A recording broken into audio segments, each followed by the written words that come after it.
What a test match that was. India won the toss only to be bowled out for their lowest ever score at home, just 46 runs. New Zealand, and especially Rachin Ravindra, put them to the sword to take a first innings lead of 352. Usually that would be game over in India, but they just refused to quit. No team had ever overturned a bigger first innings deficit and gone on to take the win. Sarfaraz Khan and Rishabh Pant batted and batted and batted and batted until India did take the lead.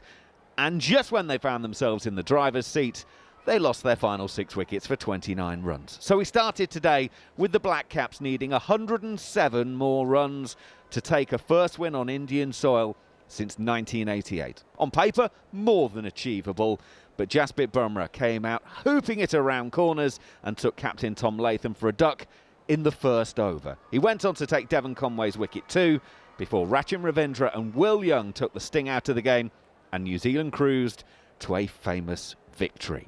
I'm Andrew McKenna. Joining me to discuss all of that, Jarrod Kimber. What a test match, Jarrod. What an absolutely brilliant, we'll have to call it 5 days, 4 days of play, but what a brilliant match. Do you know what, I did a bunch of previews, you know, all these different places coming in, and you're doing a preview and you're thinking, it's so pointless, because it's not that, you know, I talked up O'Rourke and I talked up different things, but when it comes down to it, when you do a preview, people just want to know what you think the result's going to be. And it's like, well, 3-0, and you could talk it around. And, you know, there was one of the shows where I said, look, I can see a path to victory if New Zealand take the new ball and they wobble it around a little bit and they get some wickets and their batters get more than you would expect with the bat. I don't think I saw 46. I didn't expect New Zealand to then, or Tim Southee, I've said this fact 100 times, but Tim Southee outscored India. And then on top of that, you have the comeback. It just kept unfurling beautifully. And perhaps if we're going to be, you know, a little bit annoyed, and not maybe annoyed is the wrong way, but it would have been great if India got 80 more runs. Just because I think this could have been an absolute classic finish if that was the case. In the end, there just wasn't enough to play with. But it was a brilliant, brilliant test match, and, you know, certainly one we weren't expecting, Macca. So the bare facts in terms of the numbers. India 46 all out. New Zealand replying with 402. India then suddenly remember how to bat and make 462 and set New Zealand 107 for victory. They make it 2 wickets down, 110 they were, so they win by 8 wickets. Will Young 48 not out. Rachin Ravindra 39 not out. It is New Zealand's first win in India since 1988 when they won in Mumbai. And of the 11 on duty for New Zealand in this match, only Ajaz Patel was born then. So that gives you some kind of idea about what they've achieved. This is a hell of a result for New Zealand. No, it's massive. No, you're right. It's I would say, I was just thinking about it before, that if you look at the sides in cricket, probably the side who's had the most trouble in Asia is New Zealand. I think if you go through the history of the game, you know, Ireland might be that nation in the next 30 or 40 years. But so far, I would say New Zealand is probably the least comfortable in those conditions. You know, Bracewell obviously in the 80s and Vittori, you know, in the 2000s, but they haven't had a lot of great spinners. They've had some good players of spin, but not as many great players of spin as perhaps some of the other nations have had as well. And then to come to India with a side that doesn't have all of the stars, you know, of the great New Zealand side of a couple of years ago, the World Test Championship winning side. It's not that level anymore, is it, Macca? And so to do this, I know the conditions were in their favour, and I know it was an extraordinary start to the game, but they still had to actually overcome India fighting back. They still had to handle Ashwin and Kuldeep when they were bowling, and Jadeja and all these sorts of things. I just think it's a huge win in the history of New Zealand cricket, and you hope that they fight on in the rest of the series and it doesn't get seen as the fluke toss game, because it's more than that. It really is more than that. I'm not saying that didn't play a huge part in this game, but that's not the reason that they scored over 400. Do you know what I mean? There was more to it than that as well. So I hope that they really take this on board, but push forward in the rest of the series and at least fight. You know, I mean, it should be 1-1 going into the last test, and it's at Wankhede, and who knows? But maybe New Zealand can do something crazy again. Okay, so you've just brought in the World Test champion side and whatever. You're the historian of all of this. So put this into context. Can a win, a single win in a bilateral series, be more significant than the World Test Championship win for New Zealand? Because as you've just mentioned, okay, best side in the world according to things there.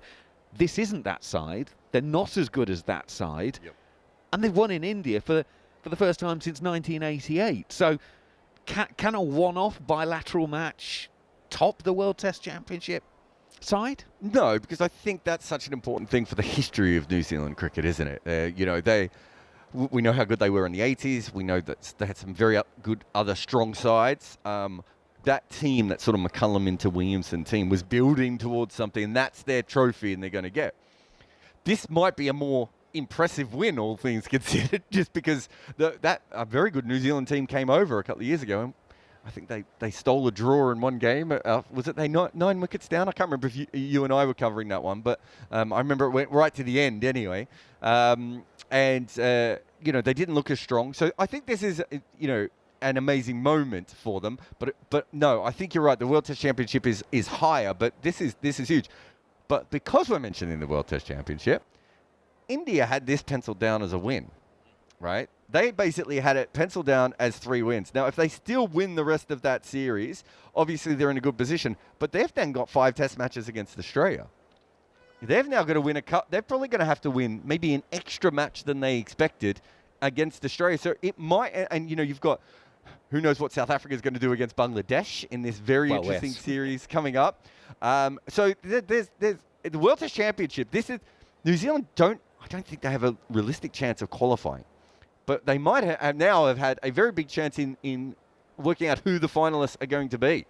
Yeah, there's a lot of teams in sport that aren't quite at the top table, but they affect who's actually having the meal. In terms of the way that this game played, because I really want to avoid getting into what on earth were India doing in terms of their team and their toss, because we need to big up what New Zealand did.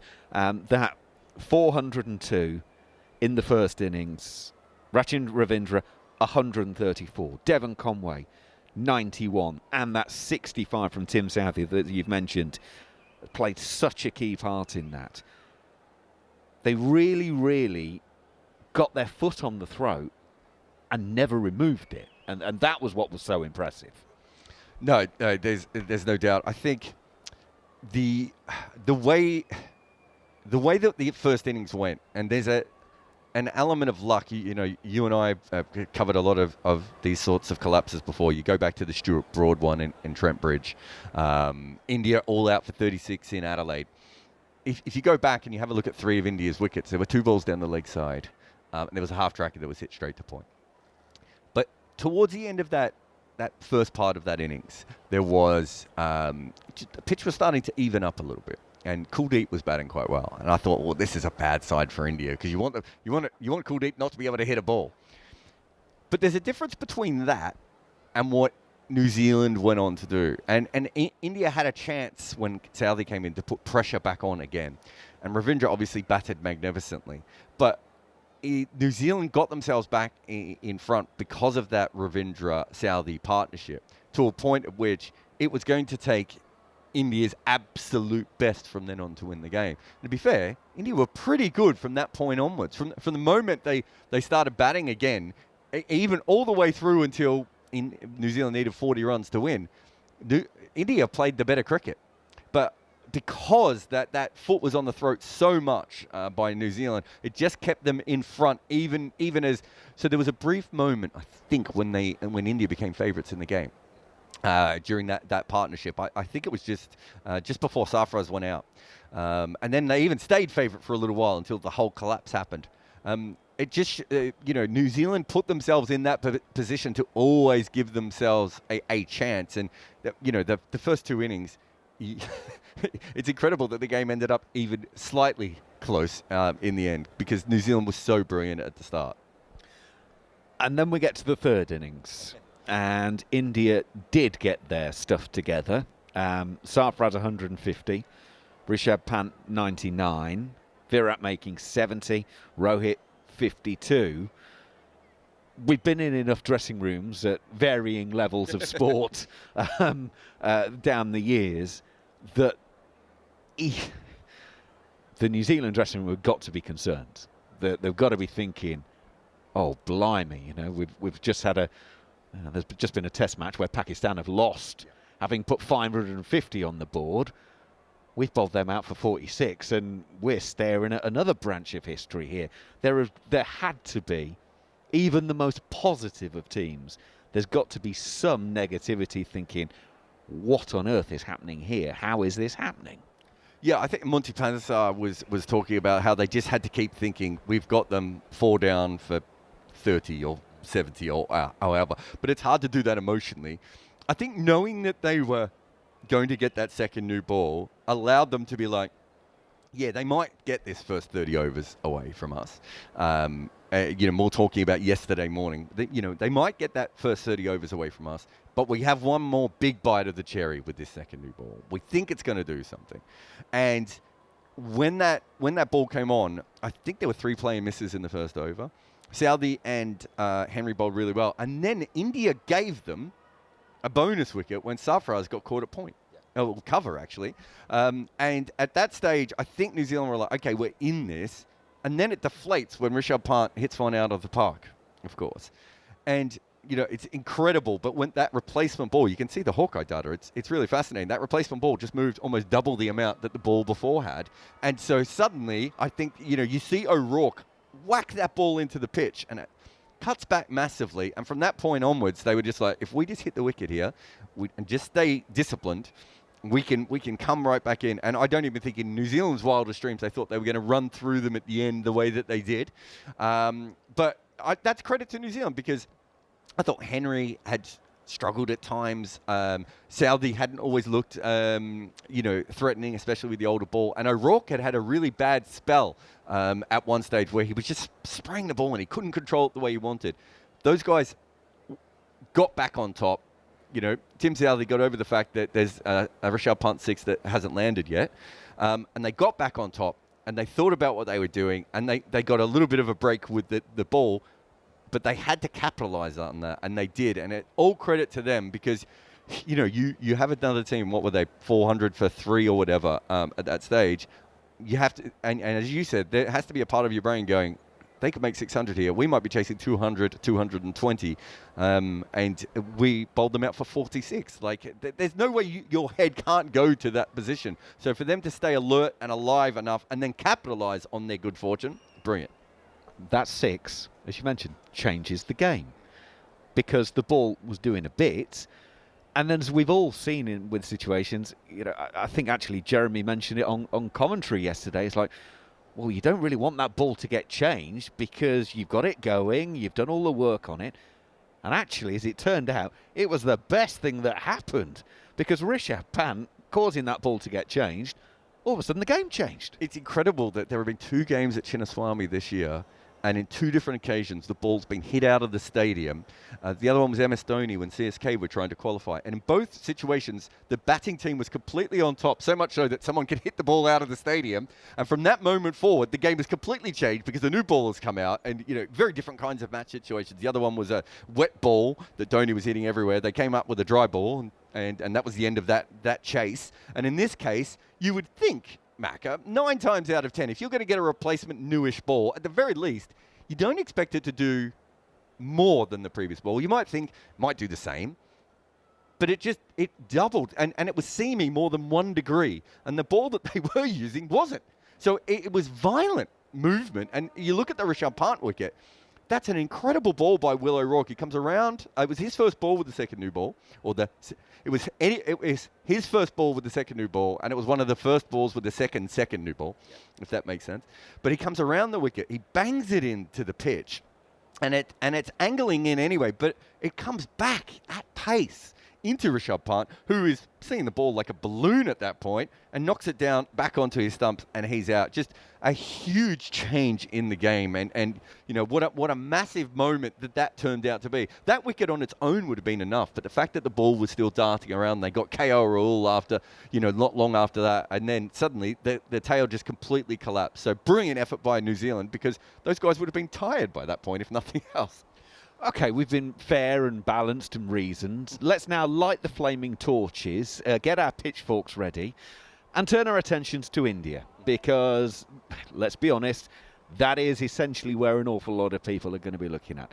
So let's take the clock back to, well, actually before day one, because the weather was the weather. The pitch was covered as it was. We lose an entire day. Then when the coin finally goes up, India get the choice of what they want to do, and they confirm a team that they had only 2 seamers in and said, we'll bat. Now, Rohit kind of talked about it at the end of the press conference on day 2, said they got it wrong. How do you get something so badly wrong? Or was it arrogance? Was it, we want to bat first because we want to bowl fourth, but because of our spinners, we think this is going to crack and open, and it did. Was it arrogance on behalf of India to say, we are good enough, we think it's going to be an hour, maybe 2 hours of a bit tricky, but we're good enough to get through it, and we don't think your bowling attack is experienced enough or good enough to do it? No, I think what they thought, and New Zealand weren't desperate to bowl first. People have got to remember this. It wasn't like Tom Latham was like, yippee!